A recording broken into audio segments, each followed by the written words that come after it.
सो hey guys welcome back. स्वागत है आप सभी लोगों का एक और नई वीडियो में। तो गाइस आप लोगों ने काफी सारे बीटा पोकेमॉन्स या फिर डिलीटेड पोकेमॉन्स देखे होंगे। इवन मैंने भी इसके ऊपर वीडियो बनाई थी। बट आज के इस वीडियो के अंदर मैं आपको डिलीटेड पोकेमॉन्स तो नहीं बट कुछ ऐसे पोकेमॉन के फॉर्म्स के बारे में बताऊंगा जिनको डिलीट किया गया था। और फॉर्म से मेरा मतलब किसी पर्टिकुलर पोकेमॉन से नहीं है बल्कि gender differences, Gigantamax and mega evolution जैसे और भी काफी सारे फॉर्म्स है। तो डेफिनेटली वीडियो काफी ज्यादा यूनिक होने वाली है। वीडियो का भी से एक लाइक करते चलो एंड चैनल को सब्सक्राइब करके बेल आइकन को प्रेस कर देना ऐसे ऑसम कंटेंट के लिए। तो वीडियो को स्टार्ट करते हैं। Let's get started.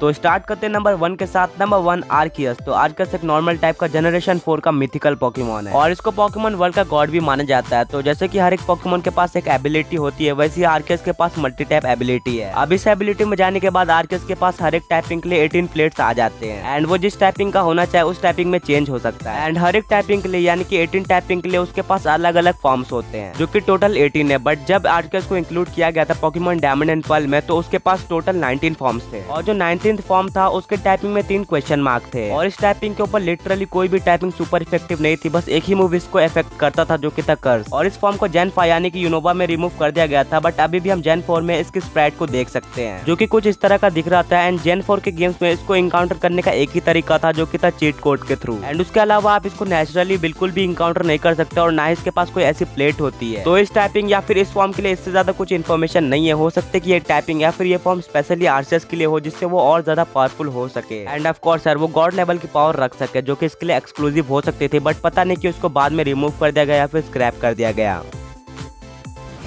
नंबर 2। तो यहाँ पे कोई एक पर्टिकुलर पोकेमॉन नहीं होने वाला बल्कि काफी सारे फॉर्म्स होने वाले हैं जो कि काफी सारे अलग अलग पोकेमॉन्स को मिलने वाले थे जो कि थे जेन 4 के जेंडर डिफरेंस है। और जेंडर डिफरेंसेस ओरिजिनली सीनो यानी कि जेन 4 में ही आए थे एंड काफी सारे पोकेमॉन्स को मिले भी थे। बट अभी करंटली जितने भी जेंडर डिफरेंसेस वाले पोकेमॉन्स है उससे कहीं ज्यादा पोकेमॉन्स को जेंडर डिफरेंसेस मिलने वाले थे। और अगर आपको जानना है कि कितने जेंडर डिफरेंसेस स्क्रैप किए गए थे तो 2019 में 100 से भी ज्यादा जेंडर डिफरेंसेस लीक हुए थे जिनको स्क्रैप किया गया था। जिनमें ऐसे पोकेमॉन्स थे जिनको जेंडर डिफरेंसेस नहीं मिले थे बट कुछ ऐसे पोकेमॉन्स भी थे जिनको मिले थे बट उनके अंदर कुछ और भी डिफरेंस था पहले। अब इतने सारे जेंडर डिफरेंसेस को स्क्रैप करने के पीछे एक रीजन ये बताया जाता है कि अगर इन सबको ले लिया जाता तो ऑलमोस्ट डबल स्प्राइट्स बन जाती पोकेमॉन गेम के अंदर। यानी कि अगर नॉर्मली 100 स्प्राइट्स होने वाले तो उसके जगह पे उसके डबल यानी कि 200 स्प्राइट्स हो जाते जो कि काफी मुश्किल हो जाता। इसी वजह से इतने सारे स्प्राइट्स को ना लेकर सिर्फ कुछ ही गिने चुने पोकेमॉन्स को जेंडर डिफरेंसेस दिए गए थे। Number 3 shiny Gogo. तो मैंने पहले ही काफी सारे ऐसे शाइनी पोकेमॉन्स के बारे में बता रखा है जिनके बीटा शाइनी फॉर्म यानी कि पहले वाले शाइनी फॉर्म ज्यादा अच्छे थे फाइनल वाले से, जैसे कि रैपिडैश या फिर टाइफ्लोजन। बट एक और पोकेमॉन यहाँ पे आता है जो कि शाइनी गोगो। तो शाइनी गोगो का जो आप अभी डिजाइन देख रहे हो अपने स्क्रीन पे वो पहले ही कंफर्म हो चुका था, पूरी तरह से पब्लिकली भी रिवील कर दिया गया था। बट 4 मंथ बाद अचानक से इसके शाइनी फॉर्म को चेंज कर दिया गया था एंड कुछ इस तरह का शाइनी फॉर्म दिया गया था पूरी तरह से पब्लिकली रिवील होने के बाद भी। तो मेरे ओपिनियन में फाइनल वाले फॉर्म में भी कोई दिक्कत नहीं थी, काफी अच्छा फॉर्म था। बट यहाँ पे हम स्क्रैप पोकेमॉन फॉर्म्स की बात कर रहे हैं तो इसको लेना पड़ा। Number 4 mega Flygon. तो मेगा फ्लाइगॉन के बारे में हमें कोई भी इन्फॉर्मेशन नहीं थी और ना ही इसका बीटा डिजाइन या फिर आर्ट वर्क वगैरह कुछ भी लीक हुआ था। बट मेगा फ्लाइगॉन के बारे में हमें तब पता चलता है जब पोकेमॉन के डिजाइनर यानी कि केन सुगीमोरी खुद ही बताते हैं कि हम मेगा फ्लाइगॉन को इंक्लूड करने वाले थे पोकेमॉन गेम्स या फिर एनिमे के अंदर। बट उस टाइम केन सुगीमोरी के पास कोई आर्टिस्ट अवेलेबल नहीं थे और खुद भी वो डिजाइन कंप्लीट नहीं कर पाए थे जिस वजह से इसको इंक्लूड नहीं किया गया था और इसीलिए हमें अभी तक मेगा फ्लाइगॉन देखने को नहीं मिला। तो ऑनेस्टली यार फ्लाइगॉन एक डिजर्विंग पोकेमॉन था मेगा एवोल्यूशन के लिए और अनफॉर्चुनेटली जब मेगा फ्लाइगॉन को बनाने का आइडिया आया था उस वक्त आर्टिस्ट अवेलेबल नहीं थे। बट इसको अभी भी बनाया जा सकता था या फिर बाद में, क्योंकि फ्लाइगॉन एक काफी कूल पोकेमॉन है एंड उसका मेगा एवोल्यूशन बहुत ज्यादा अमेजिंग होता। बट शायद तब आगे जाके हमें कभी भी मेगा फ्लाइगॉन देखने को नहीं मिलेगा।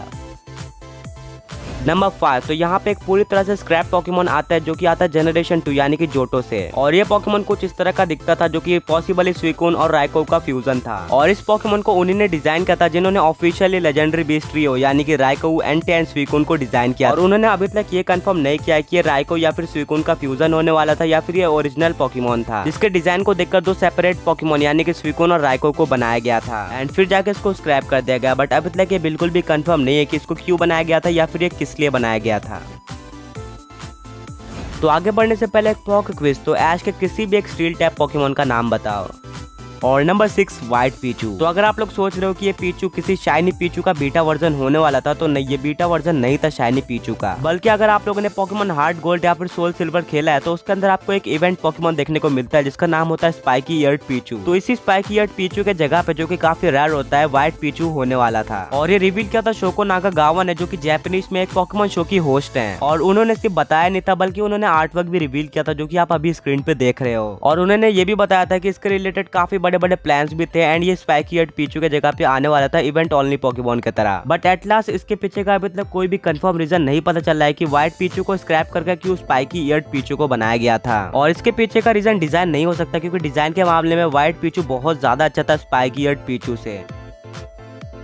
नंबर 7 गोलर्क। तो गोलर्क का एक काफी अच्छा सा फॉर्म था जिसका नाम था कैनन मोड गोलर्क, जो कि हमें पॉकी पार्क 2 में देखने को मिला था एंड अभी रिसेंटली पोकेमॉन जर्नी सीरीज के अंदर भी देखने को मिला था। तो इस तरह से देखा जाए तो हम इसको स्क्रैप नहीं कर सकते क्योंकि ऑफिशियली भी अपीयर हो चुका है। बट मैंने इसको वीडियो के अंदर इसलिए इंक्लूड किया क्योंकि ये जनरेशन 5 यानी कि यूनोवा का पोकेमॉन है। बट यूनोवा के जो गेम्स थे यानी कि पोकेमॉन ब्लैक एंड व्हाइट के अंदर इसका ये वाला मोड नहीं था। तो भले ही ऑफिशियली हमें इसका ये वाला फॉर्म देखने को मिला है, बट जिस गेम में इसको होना चाहिए था उस गेम में ये वाला फॉर्म था ही नहीं। एंड अगर आपको नहीं पता कि ये फॉर्म किस तरह का दिखता है तो ये फॉर्म कुछ रॉकेट की तरह दिखता है एंड इस फॉर्म में जाने के बाद ये उड़ने का भी केपेबल हो जाता है। बट ये हमें मेन सीरीज के गेम में देखने को नहीं मिला था।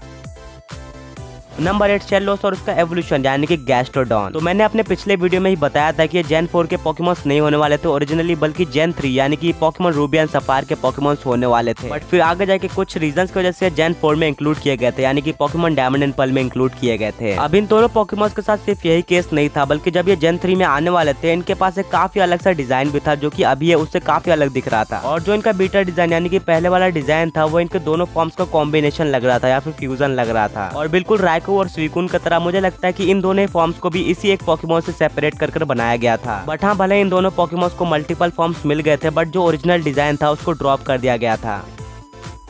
Number 9 vanilla. तो इस पोकेमॉन के पास भी एक अलग सा फॉर्म होने वाला था जिसको स्क्रैप किया गया था, जिसका नाम था स्नोलेस फॉर्म। फॉर्म में जाने के बाद जो इसके ऊपर की स्नो होती थी वो पूरी तरह से हट जाती थी एंड इसके अंदर का जो असली चेहरा या फिर बॉडी है वो हमें देखने को मिलती थी इस फॉर्म में जाने के बाद। एंड इस फॉर्म को रिवील किया था जेम्स टर्नर ने, जो कि आपको नहीं पता तो वैनिलिक्स फैमिली यानी कि इसी पोकेमॉन के पूरे एवोल्यूशन लाइन के डिजाइनर थे। एंड भले ही ये वाला फॉर्म हमें पोकेमॉन गेम्स या फिर पोकेमॉन एनिमे के अंदर देखने को नहीं मिलता है, बट पोकेमॉन के मांगा के अंदर हमें ये वाला फॉर्म देखने को मिला था।